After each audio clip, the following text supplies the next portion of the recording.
ei kirjutanud, et see koer peaks olema must või et see koer peaks valge olema või et ta peaks täpiline olema või midagi niimoodi või pruun.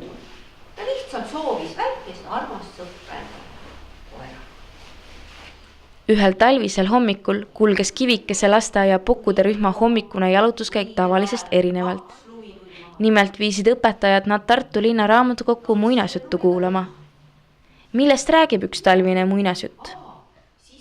Lumememmest, koerast ja poisist, vanast koerast ja poisist, lumekoerast ja lumememmest. Ärkasid ellu lumekoera. Kukkus see nina tuli ära. Ja siis see koer suri ära. Ja leidsid lennuki ja kelgu. Ja siis nad pall jäi lumekoera külge kinni. Ja siis veel oli seal loaskodas. Nad lendasid. See võlu kaelarihm.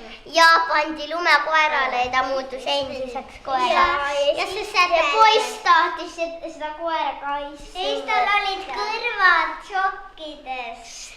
Ja lumevee. Ja siis ta leidis ja kingokorpised igasugused asjad. Ja sellised sallid ja mandariinid. Ja kaks õetükki. Ja sinna tegi võistlus ka. Ja Pill tegi ka jalgadega tegi selle lumememme. Ja ta tegi kätega selle lumememme. Söetükid pani ta muidugi milleks? Nii. Mis te arvate, kas ta seda mandariini ka kasutas või? Jaa, ninaks. Ninaks pani mandariini. Mis seal karbis veel? Kivikese lasteaed on muinasjutu hommikud külastanud juba aastaid. Muinasjutu hommik oli väga armas, et Epp on alati hästi vahetu muinasjutu lugeja, et ma olen lastega aastaid käinud siin ja ei pidanud seegi kord pettuma. Muinasjutt oli parajasti nii lühike ja haarav, et lapsed ei jõudnud kuulamisest väsida. Ja nägi seal, et tõepoolest lumemees lehvitas talle ja lumekoer tõstis käppa. Mina arvan küll, et väga tublid olid, nad väga hoolega kuulasid, et see oli paraja pikkusega, hästi ilmekas, nii et selle tõttu ei olnud nagu vajadust, et pead kedagi kutsuma korrale või midagi, et see paelus neid. Hästi eakohane oli ja armas. Mis juttu kuulda soovitakse, seda saab ka eelnevalt läbi rääkida. Iga kord on erinevad olnud ja tore on see, et Epp alati ennem küsib, millest me tahame siis juttu ja siis me nagu püüame oma lastas paika pandud nädala teemast lähtuda siis. Ja oleme alati saanud seda, mida me tahame.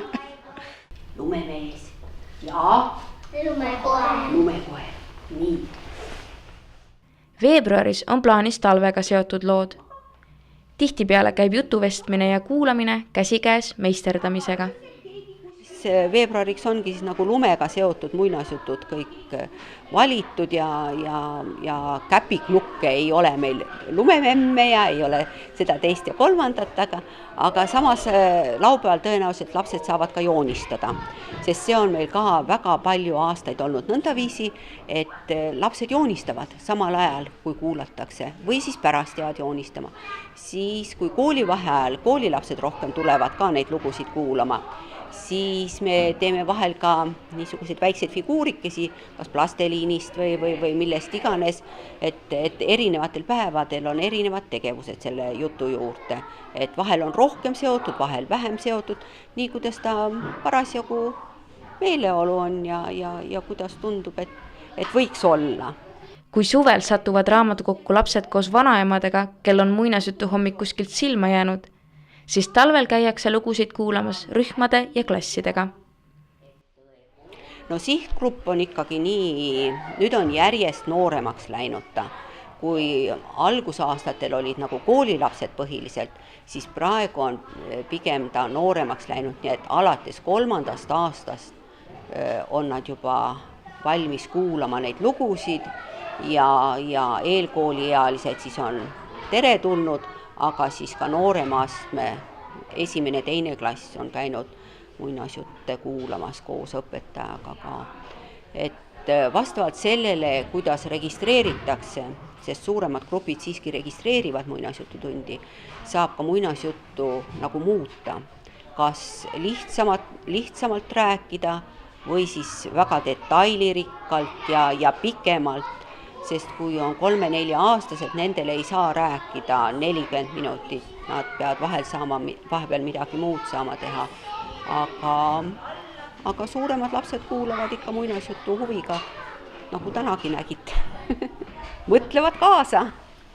No mis te arvate, kes selle võistluse võitis? See lumememm, kelle Pilli tegi. Tegelikult lumememm oli teine, aga Pilli koos koeraga said esimese koha. Muinasjutu hommikute kaudu saavad lapsed raamatukoguga tuttavamaks ja see saab nende jaoks loomulikumaks paigaks. Praegu tundub küll, et lasteaiad väga hoolega on juba eelmisel poolaastal, nad aasta lõpus käisid hoolega november-detsember raamatukogus ja nüüd uuel aastal jätkuvad need lasteaedade külaskäigud raamatukokku, nii et selle üle meil on hea meel, et nad tulevad muinasjuttu kuulama, see on ikkagi teine keskkond, teine interjöör, siin on samad need raamatud, kus on kõik need muinasjutud kirjas, et kasvatajad saavad laenata raamatuid ja lapsed saavad emadele-isadele rääkida ja raamatukogu jääb nagu loomulikuks, et see ongi üks osa meie maailmast, et see ei ole mingi väga eriline koht, kuhu väga eriliselt peab minema, vaid see on niisugune koht, kuhu võib alati tulla, kus võib alati olla, kus räägitakse lugusid. Pokkude rühma tüdrukud on raamatukokku sattunud mitmel erineval põhjusel. Mina muinasjuttu ma ei ole, ma olen ainult telkurit meisterdanud siin. Mina ei ole siin toas üldse. Mina olen teinud joonistust, käinud näinud Nukuteatrit. Seda Nukuteatrit. Seal on samasugune pilt nagu. Ja siis ma olen meisterdanud siin ühte puud ja mingit sedelapuud. Ja siis ma sain sedalustega lehed ära värvida. Muinasjutuvestja on märganud, et tänapäeva lapsed mõistavad paremini just tänapäevaseid lugusid. Tänapäeva lapsed tahavad ikka tänapäevasemaid muinasjutte kuulata, et need 100-200 aastat tagasi räägitud muinasjutud on tänapäeva lapsele küllaltki raskesti arusaadavad. Neile meeldib kuulata muinaslugusid, mis on kuidagi haakuvad nende elu ja oluga ja nende käitumise ja mõtlemisega. Lastele meeldivad aga sellised lood, kus juhtub imesid ja on palju haldjaid.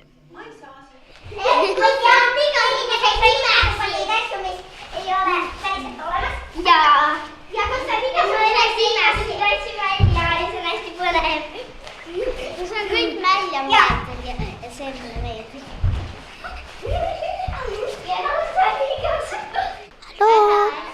Väga toredasid.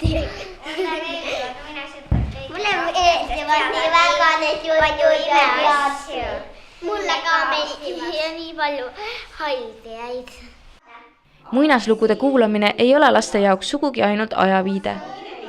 Muinasjutu läbi saab laps ikka palju kogemusi ka oma eluks, ta samastab ennast tihtipeale muinasjuttudega